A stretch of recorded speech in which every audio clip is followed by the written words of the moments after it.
স্বাগত সংবাদ সংযোগে আপনাদের সাথে আছি আমি বুশরা সারাজিন। ফ্যাসিবাদ বিরোধী আন্দোলনে থাকা রাজনৈতিক দলগুলোকে নিয়ে বিএনপি বৃহৎ জোট করতে চায় বলে জানিয়েছেন দলটির স্থায়ী কমিটির সদস্য সালাউদ্দিন আহমদ। তিনি আরও বলেছেন, জাতীয় ঐক্যই সবচেয়ে বড় শক্তি আর ঐক্য ধরে রাখতে চায় বিএনপি। বিস্তারিত জানাচ্ছেন মাহিলা ইসলাম। জাতীয়তাবাদী যুবদলের ৪৭তম প্রতিষ্ঠা বার্ষিকী দিনটি উপলক্ষে একদিনের কর্মসূচি নিয়েছে যুবদল। তারই ধারাবাহিকতায় সোমবার সকাল থেকে বিএনপি প্রতিষ্ঠাতা শহীদ প্রেসিডেন্ট জিয়াউর রহমানের সমাধিতে শ্রদ্ধা জানায় সংগঠনটির হাজারো নেতাকর্মী। দলটির নেতাকর্মীদের প্রত্যাশা, যে কারণে ও লক্ষ্যে জাতীয়তাবাদী যুবদলের জন্ম তা পূরণ করবেন তারা। পুরা জিয়া উদ্যান লোকারণ্য, কিন্তু এটা বিগত দিনও ছিল, কিন্তু এইভাবে সবাই উন্মুক্ত পরিবেশে থাকতে পারেনি। আমাদের একটাই উদ্দেশ্য, নিজেদেরকে সৎ রাখা। বিএনপির ভারপ্রাপ্ত চেয়ারম্যান জনাব তারেক রহমান যেই দিক নির্দেশনা দিবে সেই মোতাবেক আমরা কাজ করব। আগামী দিনে যেন তারা যেন কোনো অনৈতিক কাজের সাথে সম্পৃক্ত না হয় এবং খারাপ কাজের সাথে লিপ্ত যেন না হয়। এই সময় নেতাকর্মীদের সাথে জিয়ার মাজারে ফুলেল শ্রদ্ধা জানান বিএনপির স্থায়ী কমিটির সদস্য সালাউদ্দিন আহমদ।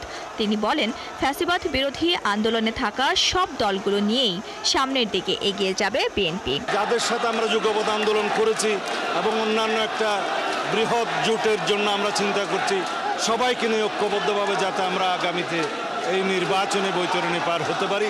নির্বাচন সামনে রেখে দল ও নিজেদের মধ্যে ঐক্য ধরে রাখার বার্তাও দেন তিনি।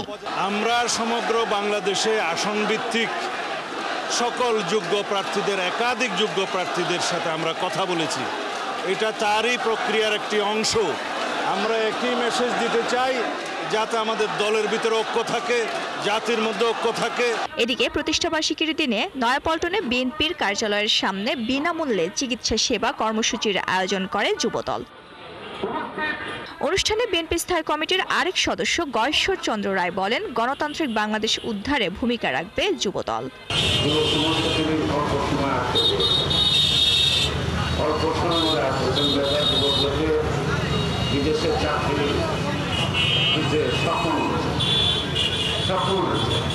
আগামীতে দলটি দৃশ্যমান নেতৃত্ব তৈরি করবে বলেও আশা প্রকাশ করেন বিএনপির এই নেতা। মাহিলা ইসলাম, ৭১, ঢাকা। এনসিপিকে প্রতীক ঠিক করে দেওয়ার সিদ্ধান্ত নিয়েছে নির্বাচন কমিশন। সোমবার ইসি সচিব জানান, এ নিয়ে শিগগিরই গণবিজ্ঞপ্তি জারি করা হবে। এদিন ত্রয়োদশ জাতীয় সংসদ নির্বাচনের জন্য ভোট কেন্দ্রের চূড়ান্ত তালিকা প্রকাশ করেছে কমিশন। সারা দেশে মোট কেন্দ্রের সংখ্যা ৪২,৭৬১টি। আরও জানাচ্ছেন ফরহাদ ইবনে মালিক। ত্রয়োদশ জাতীয় সংসদ নির্বাচন সামনে রেখে ব্যস্ত সময় পার করছে কমিশন। এরই মধ্যে সারা দেশে মোট ভোট কেন্দ্র ২০ অক্টোবরের মধ্যে প্রকাশ করার কথা থাকলেও কমিশন তা প্রকাশ করেছে ২৭ অক্টোবর। দুপুরে এক সংবাদ সম্মেলনে ইসির সিনিয়র সচিব আক্তার আহমদ জানান, সারা দেশে ১২,৬৩,০০,০০০ ভোটারের জন্য চূড়ান্ত ভোট কেন্দ্রের সংখ্যা ৪২,৭৬১টি। আগের নির্বাচনের চেয়ে যা ৬১১টি বেশি। ৬৪টা জেলার ৩০০ কনস্টিটিউয়েন্সির ভোট কেন্দ্রের সংখ্যা ৪২,৭৬১। এটা হচ্ছে কেন্দ্রের সংখ্যা। আর কক্ষের সংখ্যা হচ্ছে পুরুষদের জন্য ১,১৫,১৩৭, ১,১৫,১৩৭, আর মহিলাদের জন্য ১,২৯,৬০২। এদিকে নির্ধারিত তালিকা থেকে প্রতীক নিয়ে এনসিপির সিদ্ধান্ত জানানোর সময় শেষ হয় গত ১৯ অক্টোবর। এখনও শাপলার দাবিতে অনড় তরুণদের দলটি। ইসি সচিব জানিয়েছেন, তারাই এখন এনসিপির জন্য প্রতীক বরাদ্দ করবে। নির্বাচন কমিশনের অবস্থান যা বলা হয়েছে, এখান থেকে এখনো পর্যন্ত আমার কাছে বিকল্প কোনো প্রস্তাব দেওয়ার বা কথা বলার কোনো তথ্য আমার কাছে নেই। কাজে নির্বাচন কমিশন যেটা বলেছে যে তারা স্ববিবেচনায় নিজের একটা প্রতীক বরাদ্দ করে দেবে, সেটাই হচ্ছে এখনকার পর্যন্ত অবস্থান। নতুন দল নিবন্ধন ও বিদেশি পর্যবেক্ষক নিয়োগ সংক্রান্ত বিষয়ে এ সপ্তাহেই অগ্রগতির আশা কমিশনের। পুনর্গঠনের দাবি করছে, এ ব্যাপারে আমার কোনো মন্তব্য নেই। আর কমিশনের সামনে ককটেল ফোটানো ও কমিশন পুনর্গঠনের বিষয়ে কোনো তথ্য তার কাছে নেই বলেও জানান আক্তার আহমেদ। ককটেল ফুটানোর ব্যাপারটা যেটা হচ্ছে, এটা নিঃসন্দেহে অনাকাঙ্ক্ষিত এবং পুলিশ এটার দায়িত্ব নিয়েছে। ফরহাদ ইবনে মালিক, ৭১, ঢাকা। জাতীয় নাগরিক পার্টি এনসিপিকে অন্য প্রতীক বরাদ্দে ইসির আচরণ স্বৈরতন্ত্রের বহিঃপ্রকাশ বলে অভিযোগ করেছেন দলের সদস্য সামান্তা শারমিন। স্বৈর আচরণ নিয়ে কমিশন কিভাবে সুষ্ঠু ও গ্রহণযোগ্য নির্বাচন করবে তা নিয়ে সন্দেহ পোষণ করেন তিনি। প্রতীক নিয়ে ইসির সিদ্ধান্তের পর ৭১কে দেওয়া প্রতিক্রিয়ায় কথা বলেন তিনি। হিসেবে শাপলা অন্তর্ভুক্ত না করার যে লিস্টটা আমরা দেখতে পাচ্ছি, এই লিস্টে উপনীত হওয়ার কি কি কারণ আছে ইসিকে তা ব্যাখ্যা করতে হবে এবং এই প্রতীকগুলো নির্বাচন করার ক্ষেত্রে তারা কোন মেথড ফলো করেছেন, কিভাবে তারা এই সিদ্ধান্ত উপনীত হলেন যে জাতীয় সংসদ নির্বাচনে এই প্রতীকগুলো নিয়ে একটি রাজনৈতিক দল লড়াই করতে পারে, এই প্রতীকগুলো কিভাবে তারা কোন মেথডে এই সিদ্ধান্তে এসছেন, এই ব্যাখ্যাগুলো ইসিকে দিতে হবে। এবং যদি যেটা আমরা শুনতে পাচ্ছি আমাদেরকে চাপিয়ে দেওয়া হবে একটা প্রতীক তাদের পক্ষ থেকে, এটা আমরা মনে করি পরিষ্কার স্বৈরতন্ত্র এবং এই স্বৈরতান্ত্রিক কারণে, ওই স্বৈরতান্ত্রিক আচরণের কারণেই সন্দেহ তৈরি হয় যে এই ইসি দ্বারা আসলে একটি গ্রহণযোগ্য এবং সুষ্ঠু নির্বাচন আদৌ সম্ভব কিনা। এই স্বৈরতন্ত্র যদি তাদের চালু থাকে তাহলে এই ইসি দ্বারা আমরা একটি সুষ্ঠু গণতান্ত্রিক নির্বাচন সামনে প্রত্যাশা করতে পারছি না। সাম্প্রতিক সময়ে কয়েকজন উপদেষ্টার বিরুদ্ধে বিভিন্ন দলের অভিযোগের বিষয়টি নিয়ে চর্চার শেষ নেই। এমনকি প্রধান উপদেষ্টার সঙ্গে বৈঠকে এ নিয়ে নালিশও করেছেন তারা। রাজনৈতিক অঙ্গনে দুই ছাত্র উপদেষ্টাকে লক্ষ্য করে অভিযোগ উঠলেও ওই বৈঠকে ঠিক কী আলোচনা হয়েছে সেটি জানা যায়নি। এনসিপির এক শীর্ষ নেতা ৭১-এর কাছে অভিযোগ করেছেন ৫ উপদেষ্টা কোনো কোনো দলের প্রতি পক্ষপাত করছেন। রাশেদ আনিসের বিশেষ প্রতিবেদন।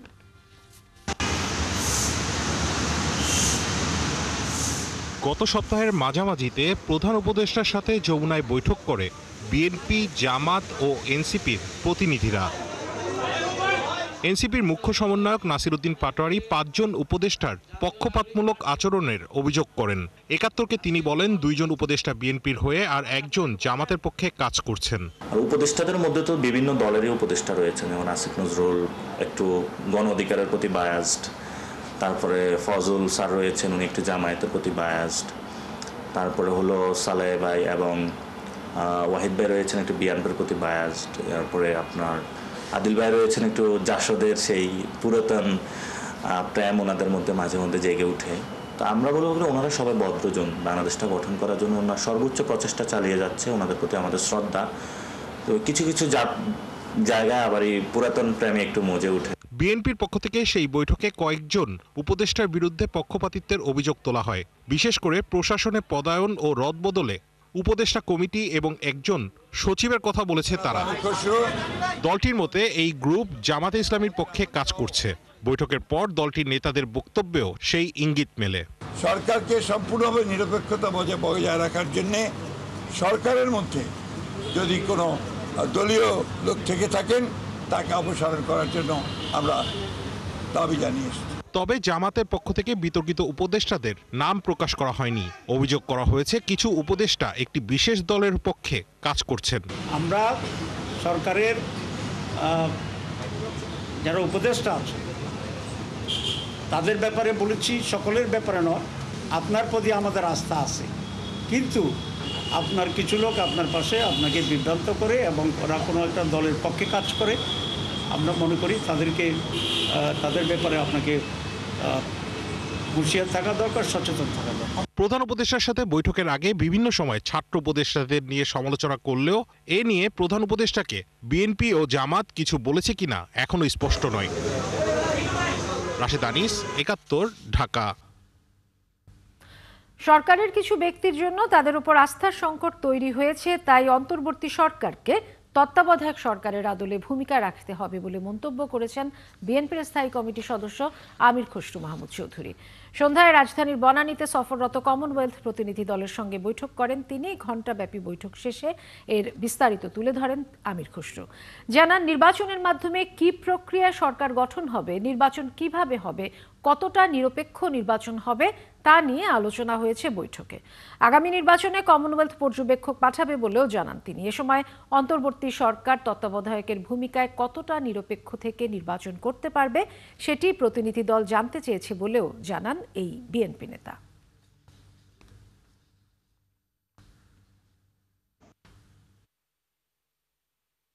সরকারের অভ্যন্তরে কিছু কার্যক্রম কিছু ব্যক্তির ব্যাপারে আস্থা সংকট সৃষ্টি হয়েছে, এটা বিএনপির একা নয়, এটা বিভিন্ন দল থেকে বলা হয়েছে। যেখানে আস্থার সংকট হবে সেখানে নির্বাচন তো প্রশ্নবিদ্ধ হবে। এই কারণে বলা হচ্ছে কেয়ারটেকার সরকারের আদলে সরকার পরিচালিত না হলে যে আস্থার সংকট সৃষ্টি হচ্ছে বিভিন্ন দল থেকে বলা হচ্ছে, সেটা আরও আগামী দিনে আরও খারাপের দিকে যেতে পারে। এই জন্য কেয়ারটেকার সরকারের আদলে আগামী নির্বাচন পর্যন্ত দেশ পরিচালনা করতে হবে।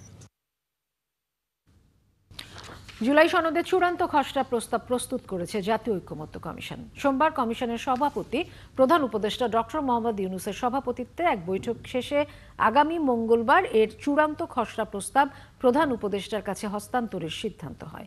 এর আগে প্রায় ৮ মাসের লম্বা আলোচনায় ৩০টিরও বেশি রাজনৈতিক দলের সাথে সংবিধান সংশ্লিষ্ট নানা বিষয়ে আলোচনা সহ ৮৪টি বিষয়ে ঐকমত্যে পৌঁছায় তারা। বেশ কিছু বিষয়ে নোট অব ডিসেন্ট থাকা সত্ত্বেও গেল ১৭ই অক্টোবর জাতীয় সংসদের দক্ষিণ প্লাজায় ২৪টি রাজনৈতিক দলের স্বাক্ষরের মধ্য দিয়ে জুলাই সনদ স্বাক্ষর অনুষ্ঠিত হয়। তবে সনদের আইনি ভিত্তি বাস্তবায়ন প্রক্রিয়া স্পষ্ট না থাকায় স্বাক্ষর করেনি এনসিপি। স্বাক্ষর থেকে বিরত রয়েছে একাধিক বাম দলও। সনদ বাস্তবায়নে কোন ধরনের আদেশ হবে তা স্পষ্ট না হলেও প্রধান উপদেষ্টার কাছে জমা দেওয়া প্রস্তাবে একাধিক উপায় রাখবে কমিশন। বিশেষ আদেশ বাস্তবায়ন হলে এর প্রেক্ষিতে গণভোট হওয়ার কথা রয়েছে।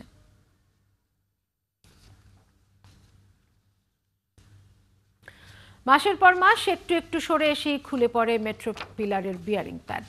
এটি নকশার ত্রুটি নাকি অব্যবস্থাপনা তা নিয়ে দ্বিমত আছে বিশেষজ্ঞদের। সামনে আরও বিপদের আশঙ্কা করছেন তারা। তাই অভিজ্ঞ আন্তর্জাতিক সংস্থা দিয়ে একটি পূর্ণাঙ্গ নিরাপত্তা নিরীক্ষা দরকার। বিস্তারিত জানাচ্ছেন নাদিয়া শারমিন। ৪৩০ থেকে ৪৩৩ মাঝে পার্থক্য দুটি পিলারের, আর সময়ের পার্থক্য মাত্র ১ বছর ১ মাস। এরই মাঝে পিলার দুটি থেকে ২ দফা ছিটকে পড়ল মেট্রো রেলের বিয়ারিং প্যাড। গত বছর হতাহতের ঘটনা না ঘটলেও এবার প্রাণ হারালেন একজন, আহত হলেন আরও দুজন। একটা বিয়ারিং প্যাডের ওজন কিন্তু প্রায় ৫০ কেজি। এটা যদি পথচারীর মাথায় পড়ে তাহলে আমি মনে করি একটা বড় দুর্ঘটনা হতে পারে। পাশাপাশি দেখেন, ১ বছর আগে যে শঙ্কার কথা আমি ব্যক্তিগতভাবে বলেছিলাম, গতকাল কিন্তু আমি মনে করি দুঃখজনকভাবে সেই ঘটনাটা কিন্তু ঘটে গেল। এটা একদিকে তো টেকনিক্যাল সমস্যা, কারণ নকশায় ত্রুটি আছে, এটা প্রমাণিত। বুয়েটের পুরাকৌশল বিভাগের এই অধ্যাপকের গণমাধ্যমে দেয়া সেদিনের সতর্কবার্তার পরও পাল্টায়নি তেমন কিছুই। এখনও তিনি জানাচ্ছেন বিপদের আরও শঙ্কা। যদি ২ থেকে ৩টা বিয়ারিং প্যাড সরে যায় এবং পড়ে যায়, তাহলে আমার মেট্রো পরিচালনায় কিন্তু ঝুঁকিতে পড়বে, তখন ট্রেন একটা বড় ঝুঁকিতে চলে যাবে। এই জায়গায় নকশার ত্রুটি এটা প্রমাণিত, এবং এই নকশা দিয়েই কাজ হয়েছে। অ্যাঙ্করেজ সিস্টেম থাকার কথা, শেয়ার কি থাকার কথা, বা নাট বল্টু দিয়ে যে আটকানোর কথা, এই ধরনের নকশায় কিন্তু কিছু দেয়নি। তিনি জানান, ঠিকাদারি প্রতিষ্ঠান ইতালথাই ডেভেলপমেন্ট কোম্পানির আনা বিয়ারিং প্যাড ২০২০ সালে বুয়েট পরীক্ষা করে এর মান নিয়ে প্রশ্ন তোলে। কিন্তু এবার যেখানে দুর্ঘটনা, সেই অংশে ওই ত্রুটিপূর্ণ প্যাড ব্যবহার করা হয়নি। কাজেই প্যাডের মান নিয়ে কোনো প্রশ্ন নেই। গতকাল এবং ১ বছর আগে যে বিয়ারিং প্যাডগুলি পড়েছে, এটা মূলত আসলে প্যাকেজ 5 এবং 6, অর্থাৎ যেটা ভিয়েতনাম থেকে আনা হয়েছে এবং পরীক্ষায় কিন্তু এটা উত্তীর্ণ হওয়া। তো আমি সেজন্যই বলছি এটা বিয়ারিং প্যাডের সমস্যা না। বিয়ারিং প্যাড কার্ভের মধ্যে আটকা রাখার জন্য যে মেকানিজম থাকার কথা ছিল, নকশা এটা দেওয়া হয়নি। এদিকে প্রথম ৩.৫ বছর প্রকল্পে যুক্ত থাকা বুয়েটের পুরকৌশল বিভাগের আরেক অধ্যাপক বলছেন, নির্মাণ কাজ ও মালামাল বুঝে নিতে ঠিকমতো নজরদারি হয়নি। প্রথমবার দুর্ঘটনার পরেও চলে এই অব্যবস্থাপনা। প্রতি কম্পনে ছোট ছোট মুভমেন্ট হয়, এই মুভমেন্টটা দেখার মতো কোনো লোক ছিল না। কেন নাই? নন টেকনিক্যাল লোক বসে আছে এইসব দায়িত্বে। এখন ডটগুলি যোগ করলে বোঝা যায় সামনেও ঘটার সম্ভাবনা আছে। একটা দৈব হতে পারে, দুইটা তো দৈব না, এবং ক্লোজ প্রক্সিমিটিতে হয়েছে। ডেফিনেটলি এটা টেকনিক্যাল থরো একটা ইন্ডিপেন্ডেন্ট কম্পিটেন্ট অথরিটি দিয়ে সেফটি অডিট করার কথা। অথচ প্রায় ৩৪,০০০ কোটি টাকা ব্যয়ে শত বছর নিশ্চিন্তে চলার আশ্বাস দিয়ে নির্মাণ করা এই মেট্রো রেলের বয়স মাত্র ৩ বছর। একজন পথচারী যখন রাস্তা দিয়ে নিয়ম মেনে হেঁটে যাবেন, তখন তার নিরাপত্তা রক্ষার দায়িত্ব আসলে রাষ্ট্রের। কাজেই এই মেট্রো রেলের ক্ষেত্রে নকশাগত হোক, নির্মাণগত হোক কিংবা রক্ষণাবেক্ষণ, যেখানে ত্রুটি হয়ে থাকুক না কেন, বারবার এ ধরনের দুর্ঘটনা প্রমাণ করছে যে সমাধান এখনো পুরোপুরিভাবে হয়নি। কাজেই মানুষের নিরাপত্তার স্বার্থে, জনগণের নিরাপত্তার স্বার্থে তদন্ত কমিটিগুলো তদন্ত যথাযথভাবে করে সেটির বাস্তবায়নটি জরুরি বলে মনে করছেন বিশ্লেষকরা। নাদিয়া শারমিন, ৭১, ঢাকা। অবশেষে ৯৭ দিন পর পোষা পাখি আর বোনের কাছে ফিরতে পেরেছে দীপ্ত। এতদিন মাইলস্টোন ট্র্যাজেডিতে ৪৫ ভাগ ঝলসে যাওয়া নাভিদ নেওয়াজের দিন কেটেছে বার্ন ইনস্টিটিউটের বিছানায়। এদিকে সেই ভয়াবহ আগুনে দগ্ধ আরও ৫ জনকে এখনও চিকিৎসা নিতে হচ্ছে। তবে বার্নের পরিচালক জানালেন তারা এই সপ্তাহেই বাড়ি ফিরতে পারবে। বিস্তারিত শাহনাজ শারমিনের প্রতিবেদনে। মাকিন দীপ্ত আয়ান মাইলস্টোন স্কুল অ্যান্ড কলেজের ৭ম শ্রেণীর ৩ শিক্ষার্থী। শুধু সহপাঠী না, তারা ছিল হরিহর আত্মা। মাইলস্টোন ট্র্যাজেডিতে মাকিন আর আয়ান না ফেরার দেশে। মৃত্যুর সাথে যুদ্ধ করে চিকিৎসকের সেবায় দীপ্ত আজ বাড়ি ফিরছে। পরিবার জাতীয় বার্ন হাসপাতাল কর্তৃপক্ষ আর দেশবাসীর প্রতি কৃতজ্ঞতা জানিয়েছে। দীপ্ত আইসিইউ থেকে বাবা মাকে বলেছিল তাদের ছেড়ে যাবে না সে। বাড়ি ফিরছে দীপ্ত। সেখানে আছে তার প্রিয় পোষা পাখি আর আদরের ছোট বোন নায়রা। সীমাহীন যন্ত্রণা ভুলে থেকে নতুন জীবনের পথে হাঁটতে দীপ্তর শপথ। দীপ্তর জীবনযুদ্ধ কাছ থেকে দেখেছেন মা নুরুন নাহার। যে এই জার্নিটা যে এত কঠিন ছিল, চারপাশে কেউ কোনো আশা দিচ্ছিল না, সবাইকে শুধু তাকায় তাকায় দেখতেছিলাম। ও বলতো তুমি আমাকে মাস্ক খুলে তোমার ফেসটা দেখো, আমি বিশ্বাস নিতে চাই তুমি কি সত্যি বলছো। আমি মাস্ক খুলে ওরে দৃঢ়তার সাথে বলতাম, চোখে চোখ রেখে, যে আল্লাহ ভরসা, কিচ্ছু হবে না, তুমি সুস্থ হয়ে আমি তোমাকে ছাড়া বাড়ি যাব না। সন্তানের বেঁচে ফেরার আশা ছিল ক্ষীণ, তবুও পিতার মন বারবার সৃষ্টিকর্তার দরবারে করেছে আকুতি। দীপ্তর প্রতি নিজের প্রাণ উৎসর্গ করার অঙ্গীকার। সেখানে যখন প্রথম আসছিল তখন আমরা শুধু মানুষের দিকে, মানে ডক্টরদের দিকে বেসিক্যালি তাকায় থাকতাম, কোনো হোপ কি তারা দিচ্ছে কিনা আমাদেরকে। তখন যে সিচুয়েশন গিয়েছিল আসলে অবর্ণনীয়। ওনারা সবাই নিচের দিকে তাকায় থাকতো। সারা দেশবাসীর যে দোয়া ছিল, আমার তো মনে হয় যে সেটাও সব কিছু মিলিয়ে সবার এফোর্টটা এত সিনক্রোনাইজ ছিল। হাসপাতাল কর্তৃপক্ষ দীপ্তকে ছুটি দিল পরম মমতা নিয়ে। দীপ্তর চিকিৎসা নিয়ে এক যুদ্ধের সফল বিজয় গাথা বললেন চিকিৎসকরা। ৪৫ ভাগ তার শরীরে পোড়া ছিল এবং বেশিরভাগটাই ডিপ ছিল, মিক্স টাইপ অফ বার্ন ছিল, বেশিরভাগ ডিপ ছিল। তার 2 হাত, ব্যাক, বাটক, ইনহেল এবং তার সাথে ইনহেলেশন ইনজুরি ছিল। আর পেশেন্টটাকে 10 দিন আমরা লাইফ সাপোর্টে থাকতে হয়েছে। তারপর আইসিইউ থেকে তাকে আমরা ডাউন স্টেজিং করে HDU মানে হাই ডিপেন্ডেন্সি ইউনিট, এখানে ছিল সে 35 দিন। নাভিদের ব্যাপারটা এমন ছিল যে যে কোনো সময় খারাপ হয়ে যেতে পারে। আমরা ওনাদের প্যারেন্টস, আমি বলবো একই সঙ্গে বলবো ওনার প্যারেন্টস এবং ফ্যামিলি যে সাপোর্টটা আসলে আমাদেরকে দিছে, এইটা কিন্তু মানে এইরকম সাপোর্ট না পেলে আমরা জানি না যে ওর ফেটটা কোন দিকে যেত। দীপ্ত ফিরে যাচ্ছে পরিবারের কাছে, কিন্তু মাকিন আর আয়ান থাকবে দীপ্তর মানসপটে। এমন ট্র্যাজেডি আর না আসুক জাতির জীবনে, প্রত্যাশা সকলের। শাহনাজ শারমিন, ৭১, ঢাকা। এক গুলিতেই বিদ্ধ হন 2 জন। মারা গেলেন দাদি, আর আইসিইউতে লড়াই করে বেঁচে যায় শিশু মুসা। জুলাই আন্দোলনে এই ঘটনা ঘটে রাজধানীর মেরাদিয়ায়। সোমবার আন্তর্জাতিক অপরাধ ট্রাইব্যুনালে এক মামলায় এরকম বর্ণনা দিলেন একজন সাক্ষী। এদিন আওয়ামী লীগ নেতা মাহবুবুল আলম হানিফের বিরুদ্ধে অভিযোগ গঠনের আবেদন করেছে প্রসিকিউশন। আরও জানাচ্ছেন সৈকত সাদিক। জুলাই আন্দোলন দমনে কতটা নৃশংস ছিল আইনশৃঙ্খলা বাহিনীর সদস্য, তারই বর্ণনা পাওয়া গেল আন্তর্জাতিক অপরাধ ট্রাইব্যুনালে। কিভাবে দাদি ও তার কোলে থাকা নাতি একই বুলেটে বিদ্ধ হন তার নির্মম বর্ণনা দেন একজন সাক্ষী। তার বাবা সরাসরি দেখেছেন কিভাবে তার মাথায় গুলিটা লাগলো। গুলির ক্ষতস্থান চেপে ধরে নিয়ে দৌড়িয়ে তিনি হাসপাতালে গেলেন। রামপুরাতে 19 জুলাই এই ঘটনা ঘটে এবং সেখান থেকে কিভাবে ঢাকা মেডিকেল কলেজে নিলেন। ঢাকা মেডিকেল কলেজে ওনার সার্জারি হলো, অপারেশন হলো, সেখান থেকে CMH আনা হলো, CMH থেকে সিঙ্গাপুরে নেওয়া হলো, সিঙ্গাপুর থেকে আবার CMH আনা হলো। এই চিকিৎসার বড় বর্ণনা উনি দিয়েছেন। এর মধ্যেই তার মাকে ঢাকা মেডিকেল কলেজে আনা হলো, সেখানেই তার মা মৃত্যুবরণ করলেন। অপরাধীদের দৃষ্টান্তমূলক শাস্তি চান তিনি। আমার ছেলে ইংলিশ ভার্সনে পড়তো, পড়াশোনা করতো, ক্লাসে ফার্স্ট ছিল। ওই ছেলের খুব স্বপ্ন ছিল প্লেন চালাবে, কিন্তু স্বপ্ন বড় হয় আর সত্যি হবে। বাসায় এখন শুধু প্লেন বলে, কিন্তু আর উড়াতে পারবে না। ওর স্বপ্নই ছিল ও পাইলট হবে। এদিকে কুষ্টিয়ায় 6 জনকে হত্যা, ষড়যন্ত্র এবং উস্কানিমূলক বক্তব্যের ঘটনায় দায়ের হওয়া মামলায় আওয়ামী লীগ নেতা হানিফ সহ 4 জনের বিরুদ্ধে অভিযোগ গঠনের আবেদন করেছে রাষ্ট্রপক্ষ। এছাড়া জুলাই আন্দোলন ঘিরে করা কয়েকটি মামলায় প্রমাণ না মেলায় 372 জনকে অব্যাহতি চেয়ে আপিল বিভাগে প্রতিবেদন দাখিল করেছে পুলিশ। সৈকত সাদিক, ৭১, ঢাকা। ব্যবসা বান্ধব পরিবেশ তৈরিতে আমলাতন্ত্রকে চ্যালেঞ্জ কিংবা জবাবদিহি নয়, বরং আমলাদের কাজ কমিয়ে দেবে বিএনপি। সোমবার ইকোনমিক রিফর্ম সামিটে কথা জানান বিএনপি নেতা আমির খসরু মাহমুদ চৌধুরী। তিনি জানান, আমলারা নয়, রাজনীতিবিদরাই নীতি নির্ধারণ করবে। এনবিআর সংস্কারে বিএনপির ভিন্ন চিন্তা রয়েছে বলেও জানান সাবেক এই বাণিজ্যমন্ত্রী। রুহুল আমিনের রিপোর্ট। বাণিজ্য ও বিনিয়োগ বৃদ্ধিতে জাতীয় রাজস্ব বোর্ড এনবিআর সহ সরকারি প্রতিষ্ঠানগুলোর ভূমিকা সবচেয়ে বেশি। কিন্তু গত ১.৫ দশকে জনপ্রশাসনের আকার ও সরকারি কর্তৃপক্ষের সংখ্যা বৃদ্ধি পেলেও বাড়েনি সেবার মান। পদে পদে হয়রানির শিকার হন ব্যবসায়ীরা। ফলে অনেক ঢাকঢোল পেটানো হলেও বাড়েনি বেসরকারি বিনিয়োগ। আর্থিক খাতের সংস্কার নিয়ে এই সামিটে এসব কথাই আবারও উঠে এলো। মন্ত্রী বা প্রধানমন্ত্রীর হাতে যে বিদ্যুতের ব্যাপারে সম্পূর্ণ বিদ্যুতের সেক্টরটা একক ক্ষমতায় কক্ষিগত করে রাখা হয়েছিল, সেটা কিন্তু কোনো পরিবর্তন এখন আমরা দেখতে পাচ্ছি না।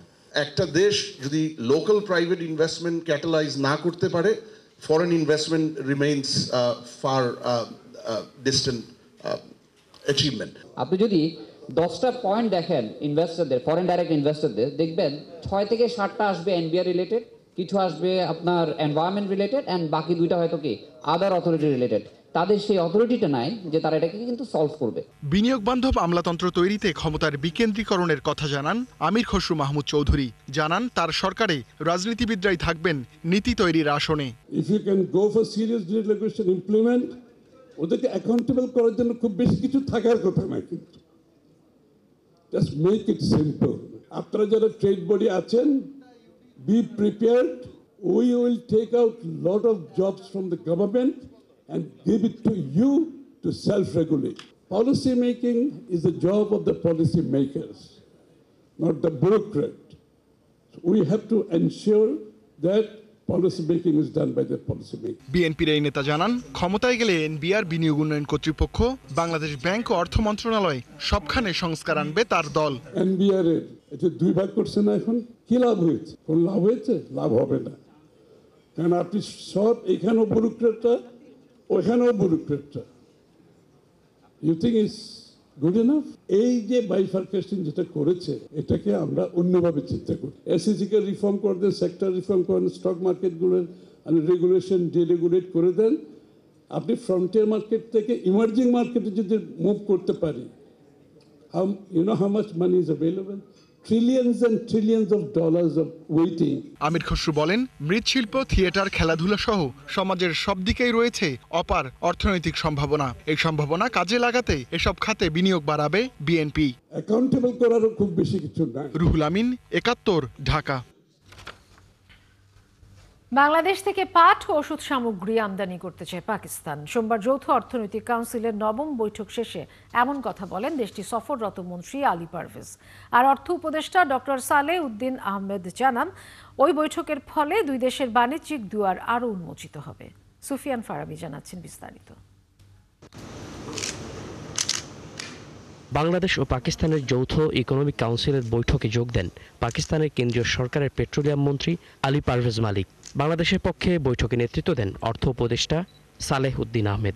ঘণ্টাব্যাপী রুদ্ধদ্বার বৈঠকে কৃষি, ফার্মাসিউটিক্যাল, তথ্য প্রযুক্তি সহ নানা প্রসঙ্গ স্থান পায়। পরে বিএসটিআই ও Pakistan standard and quality control অথরিটির সঙ্গে একটি সমঝোতা স্মারক সই হয়। এর ফলে দুদেশের মধ্যে হালাল পণ্য আমদানি ও রপ্তানি বাড়বে। গণঅভ্যুত্থানের পর থেকেই পাকিস্তানের সাথে বেশ উষ্ণ সম্পর্ক চলছে অন্তর্বর্তী সরকারের। পাকিস্তানের মন্ত্রীর আভাস, তাদের প্রধানমন্ত্রী বাংলাদেশ সফরে আসছেন। The senior leadership has been meeting at the highest level at multilateral forums, so as per the availability and convenience of the leadership of both the countries, we will inshallah build on this positive momentum. আর অর্থ উপদেষ্টা বলেন, আলোচনা হয়েছে দুদেশের জনগণের অতি প্রয়োজনীয় জিনিসগুলো নিয়ে। দীর্ঘদিন পর এই বৈঠকে সন্তুষ্ট ঢাকা। আমরা এগুলো আলাপ করি, প্রত্যেকটাই কিন্তু দুইটা দেশের জন্য, মানুষের জন্য অত্যন্ত জরুরি। আমরা কৃষি, ট্রেড, কমার্স, আইটি, তারপরে আপনার এগ্রিকালচার, আমি টোল ইন কৃষি, দ্যাট ইজ এগ্রিকালচার, ফুড, প্রত্যেকটা আইটেম নিয়ে আলোচনা করেছি এবং মোটামুটি যেগুলো আমরা এগ্রি করেছি সবগুলো কিন্তু দুইটা দেশের জন্য, দুটি দেশের মানুষের জন্য উপকার হবে। তবে শুধু পাকিস্তান নয়, এই অঞ্চলের সবগুলো দেশের সঙ্গে চমৎকার অর্থনৈতিক সম্পর্ক চায় বাংলাদেশ। সুফিয়ান ফারাবি, ৭১, ঢাকা। চলছে সংবাদ সংযোগ। সরাসরি সংবাদ অনুষ্ঠান দেখতে চোখ রাখুন ৭১-এর ফেসবুক পেজে এবং সাবস্ক্রাইব করুন ৭১-এর ইউটিউব চ্যানেল।